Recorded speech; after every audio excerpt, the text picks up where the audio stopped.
에드워드 할로웰의 행복의 발견이라는 책이 있습니다.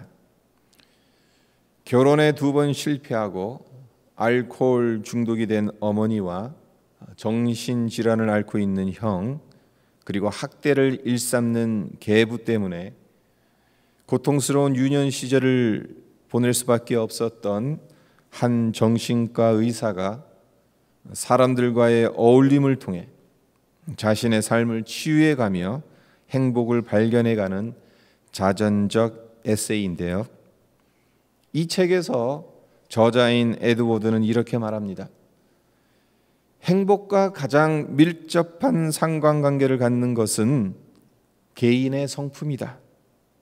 타인과 함께 있는 상태를 얼마나 쉽게 즐길 수 있는가, 남과 좋은 관계를 맺고 자신의 일에 흥미를 느끼고 여가에 만족스러운 일을 한다면 행복을 맛볼 수 있다.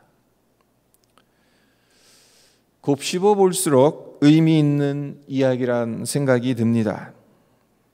다른 사람들과 좋은 관계를 맺을 수 있느냐가 행복을 좌우한다는 것인데, 결국 행복은 외부에서 주어지는 것이 아니라는 겁니다. 행복은 다른 사람들과 친밀한 관계를 만들어 가게 될 때 얻게 되는 열매라는 겁니다. 네, 외부적 조건이나 환경이 좋아진다고 해서 행복해지는 것은 아닙니다. 무소불위의 권력을 쥐게 되고 재물을 많이 쌓고 학식을 많이 쌓아도 그것들이 자동적으로 행복을 가져다 주는 것은 아닙니다. 그렇다고 오해는 하지 마시기 바랍니다. 이런 것들이 없어야 행복해진다는 의미는 결코 아니니까요. 부와 권력과 학식 잘만 사용하면 좋은 것입니다. 그러나 그것이 곧 행복의 필수 조건은 아니라는 겁니다. 진정한 행복은 다른 사람들과 얼마나 조화로운 관계를 만들어 가느냐에 달려 있습니다. 그래서 지혜의 책인 잠언서 17장 1절에도 이렇게 말을 합니다. 마른 빵 한 조각을 먹으며 화목하게 지내는 것이 진수성찬을 가득히 차린 집에서 다투며 사는 것보다 낫다. 그렇습니다. 마른 빵 한 조각을 먹어야 할 만큼 찢어지게 가난하더라도 화목한 관계를 만들어 가는 것이 행복이고, 하나님은 이런 삶을 축복하십니다. 오늘 본문 말씀인 시편 134편 3편 역시 이 사실을 분명하게 증언하고 있는데요. 1절서부터 3절까지 다시 읽어드립니다. 보라, 형제가 연합하여 동거함이 어찌 그리 선하고 아름다운고, 머리에 있는 보배로운 기름이 수염 곧 아론의 수염에 흘러서 그의 옷깃까지 내림 같고, 헐몬의 이슬이 시온의 산들에 내림 같도다. 거기서 여호와께서 복을 명령하셨나니 곧 영생이로다. 하나님의 부르심을 받은 형제자매들이 연합하여 동거하는 것을 하나님께서 얼마나 선하고 아름답게 보셨으면 거기서 영생의 복을 명령하셨다고 다윗이 노래하겠습니까? 특별히 다윗은 연합하여 동거하는 화목한 관계를 2가지로 비유하고 있지요. 하나는 아론의 수염과 옷깃까지 흘러넘쳐나는 보배로운 기름과 같다는 것이고, 다른 하나는 헐몬의 이슬 같다는 비유입니다. 출애굽기 29장을 보면 제사장의 직분을 위임받는 절차가 나오는데, 먼저 제사장을 회막 앞으로 불러내어서 온몸을 물로 씻기고 제사장 의복을 입힙니다. 그리고 관유라는 귀한 기름을 머리에 붓습니다. 오늘 본문에 나오는 보배로운 기름이 이 관유인 겁니다. 관유는 법대로 만들어야 해요. 자기 마음대로 만들어서는 안 됩니다.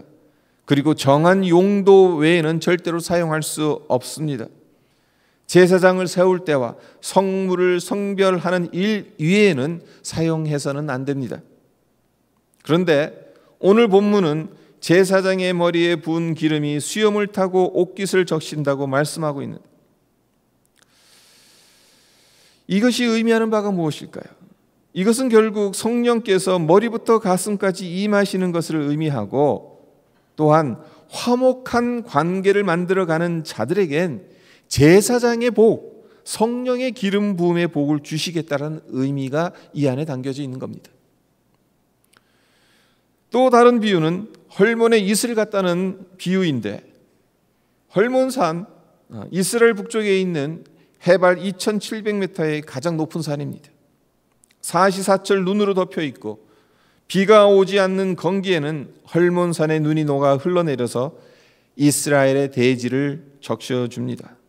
그리고 헐몬산의 차가운 눈이 녹아내리면서 많은 이슬을 맺게 하는데, 이 이슬들이 농작물을 싱싱하게 자라게 만듭니다. 이와 같이 연합하여 동거하는 자들에게 헐몬의 이슬이 대지에 내려 만물을 생동하게 만드는 것처럼 생명력이 충만해지는 복을 주신다는 것입니다. 그렇습니다. 인간은 연합하여 동거하도록 창조된 존재입니다. 그렇게 살아갈 때 하나님의 복을 누릴 수 있습니다. 문제는 우리 인간이 연합하여 동거하도록 창조되었음에도 불구하고 현실은 그렇지 못할 때가 많다는 거죠. 그렇다면 어떻게 해야 연합하여 동거하며 화목한 관계를 누릴 수 있는 것이겠습니까? 이 시간 성경에서 제시하는 세 가지 중요한 원칙을 함께 살펴보고자 합니다. 바라기는 우리 모두가 연합하여 동거함으로 하나님께서 약속하신 복을 누릴 수 있기를 바랍니다. 첫 번째 원칙은 하나님께서 우리를 하나 되게 하셨다는 것을 인정하는 겁니다. 에베소서 4장 3절을 보면 평안에 매는 줄로 성령이 하나 되게 하신 것을 힘써 지키라고 사도 바울이 권면하고 있는데요. 성령께서 우리를 하나 되게 하셨다. 교회는 어떤 조직입니까? 그리스도의 몸입니다. 그리고 성도 한 사람 한 사람은 교회라는 몸을 구성하는 지체들입니다. 하나님께서 그렇게 만드셨어요. 가족 관계도 마찬가지입니다. 하나님께서 한 가족이 되게 하셨습니다. 내가 가족을 선택해서 세상에 태어난 사람은 아무도 없습니다. 하나님께서 정해주신 대로 지금의 가족 구성원으로 태어나게 된 것입니다. 그런데 현실은 어떻습니까? 하나님께서 한 가정으로, 한 교회로 묶어주셨으니까 함께 있는 것이지, 실제로는 모두 생각이 다르고 성향이 달라서 하나가 되는 것이 참 어렵지 않습니까? 하지만 그럼에도 우리는 성령의 매는 줄로 하나 되게 해주신 하나님의 뜻을 따라 살아가기 위해 성령께 의지하고 다스림을 받으려고 애쓰고 힘써야 한다는 거죠. 하나님께서 우리를 그리스도의 몸인 교회 안에서 하나 되게 하셨고 우리 가족을 하나로 묶어 주셨으니까 이것을 감사하고 성령의 다스림을 받는 자리로 나아가야 한다는 것입니다. 둘째는 서로 용납하며 살아야 한다는 겁니다. 하나님은 떼려야 뗄 수 없는 다른 하나가 없으면 비정상이 될 수밖에 없는 그런 한 몸으로 우리 가정과 교회를 만드셨는데, 이렇게 하나 되게 하신 것을 유지하기 위해서 가장 필요한 것 중 하나가 서로 용납하는 겁니다. 있는 모습 그대로를 받아주는 것이 얼마나 중요한지 모르겠습니다. 사실 우리는 서로 달라도 너무나 많이 다르잖아요. 이 지구상에 한 사람도 똑같은 사람이 없습니다. 70억이 넘는 인구가 있는데 그 중에 나랑 똑같은 사람이 한 사람도 없다는 거예요. 일란성 쌍둥이라 하더라도 지문도 다르고 성격도 다르고 취향도 다릅니다. 무슨 의미입니까? 하나님께서 우리 한 사람 한 사람을 대충 만드신 게 아니라는 거예요. 한 사람 한 사람에게 다른 사람들과는 구분되는 독특함으로 창조하셨다는 겁니다. 따라서 모순적으로 들리실지도 모르겠지만 서로의 다른 점을 용납하지 않으면 하나됨을 이루기가 불가능합니다. 성격도 다르고 취향도 다르고 어떤 일에 대한 반응도 서로 제각각 다르다 보면 서로 부딪히는 일들이 일어나게 되어 있습니다. 서로 침해받는 일들이 일어날 수밖에 없습니다. 이럴 때 서로의 다른 점을 인정하고 용납해 주지 않으면 연합과 동거는 불가능하게 되는 겁니다. 조금 전에 에베소서 4장 3절을 읽어드렸는데 이번엔 그 앞절인 4장 2절을 읽어드리겠습니다. 모든 겸손과 온유로 하고 오래 참음으로 사랑 가운데서 서로 용납하고. 사도 바울은 서로 용납하라고 권합니다. 그렇다면 어느 정도로까지 용납해야 할까? 이 의문이 들죠. 골로새서 3장 13절과 14절에 그 답이 나와 있는데요. 제가 읽어드리겠습니다. 누가 누구에게 불만이 있거든 서로 용납하여 피차 용서하되 주께서 너희를 용서하신 것 같이 너희도 그리하고 이 모든 것 위에 사랑을 더하라. 이는 온전하게 매는 띠니라. 어느 정도로까지 용납해야 한다고 사도 바울이 가르치고 있습니까? 주께서 너희를 용서하신 것 같이 너희도 그리하라고 합니다. 그리고 이 모든 것 위에 사랑을 더하라고 합니다. 그럴 때 하나로 온전하게 메어진다고 사도 바울은 말하고 있습니다. 우리가 서로를 용납해야 하는 정도는 어느 정도까지 해야 되냐? 주님께서 우리를 용납하신 것까지 해야 한다는 겁니다. 십자가에서 당신의 목숨을 내어주시기까지 우리를 용납하신 그것만큼 서로를 용납해야 한다는 거죠. 주님의 몸된 교회에서 그리고 가족들 사이에서 내가 용납할 수 없는 것이 있다 하더라도 물론 이유가 있을 것입니다마는 용납하여야 합니다. 그렇지 않고 용납하지 못하고 있다면 하나님의 뜻과 반대의 길을 걸어가고 있는 것이죠. 매우 감동적인 예화가 있어서 소개해드리겠습니다. 갓 결혼한 새댁이 시부모님과 친척 어른들께 인사를 드리려고 남편과 함께 시댁에 갑니다. 남편이 동네 어른들과 친척들이 다 모일 거니까 마음 단단히 먹어야 한다고 아내에게 일러줍니다. 시댁에 도착했습니다. 짐을 풀기가 무섭게 옷을 갈아입습니다. 명색이 새댁이라 아무렇게나 입을 수 없잖아요. 한복을 곱게 차려입고 나옵니다. 시어머니께서 마련해 놓으신 음식들을 상에 담아 옮기느라 방과 부엌을 정신없이 오갑니다. 그러다가 사고가 터집니다. 평소에 입지 않던 한복이라 안 그래도 몹시 불편했는데 그만 치맛자락을 밟는 바람에 몸의 균형을 잃어버리고 앞으로 넘어지면서 상을 둘러엎고 만 것입니다. 그 순간 아픈 것보다는 민망해서 이 새댁은 몸을 일으킬 수가 없었습니다. 놀란 친척들이 달려와서 엎드려 있는 새댁을 보며 안쓰럽다는 듯이 이렇게 말합니다. 이를 웃자면 좋노. 서울 새댁이 일에 낯선 데 와서 안 하던 일을 하다가 졸도했다 아이가. 새댁이 이 말을 듣자 이제 눈을 뜰 수도 없게 되니까 기절한 척하며 엎드려 있게 됩니다. 시아버지가 며느리를 방으로 옮기게 했어요. 그리고 혈압계를 가져와서는 혈압을 재려고 합니다. 기절한 척을 하고 있던 며느리는 이러다간 일이 더 크게 될 것 같아서 안절부절 못해요. 기절한 게 아니라 기절한 척하고 있다는 사실이 탈로 날 것이 뻔했으니까. 그래서 며느리가 살며시 눈을 뜨고는 기어 들어가는 목소리로 이렇게 말합니다. 아버님, 저 기절한 거 아니에요. 그러자 시아버지가 어떻게 대답했는가 하면요. 조용히 하그래. 누가 듣겠다. 내도 안다. 암만 말고 한숨 푹 자그래. 시집 와서 욕 본다 아이가. 그러고는 일어나 방문을 닫고 나가셨다고 합니다. 시아버지께서 이 정도로까지 마음을 써주시는 것에 며느리는 감동을 받을 수밖에 없겠지요.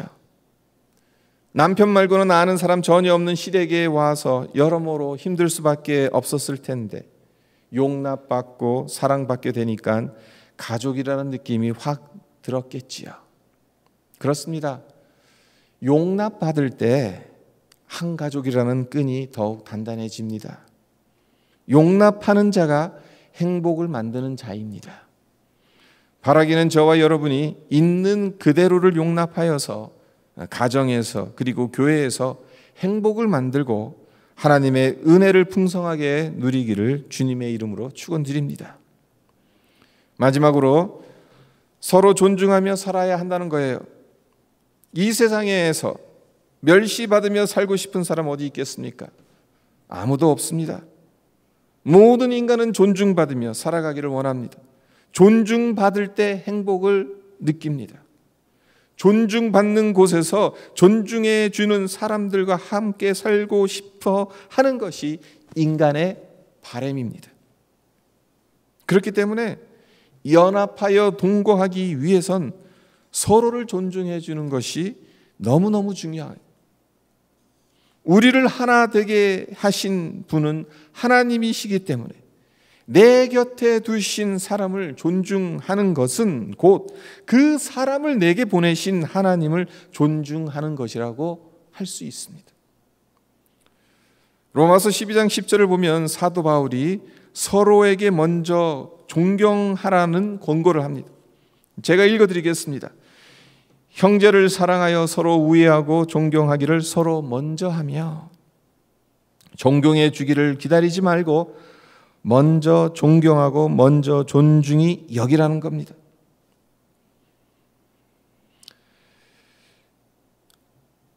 우리 식구들 중에 또 우리 성도들끼리 서로 내가 먼저 존경하겠습니다. 이런 말들을 주고받았으면 좋겠습니다. 손이 사람을 존경했으면 좋겠습니다. 손 아래 사람도 존중히 여겼으면 좋겠습니다. 존경할 만한 분들을 당연히 존경하는 것은 쉽겠지만 동시에 존경할 만하다고 생각되지 않은 분들 또한 존중해 주었으면 합니다. 상대방이 가진 생각들, 상대방이 살아온 삶의 경험들, 상대방이 가진 미래의 희망과 꿈들을 다 존중해 주시기 바랍니다. 서로를 존중해 주시기 바랍니다. 큰딸이 8살, 작은 딸이 4살 되던 해에 쌍둥이 아들을 낳게 된 어머니가 있었습니다. 너무너무 피곤하고 정신없이 바빠서 큰딸에게는 어쩔 수 없이 소홀히 대했습니다. 큰딸이 자라서 결혼을 합니다. 아이들을 낳고 살아갑니다.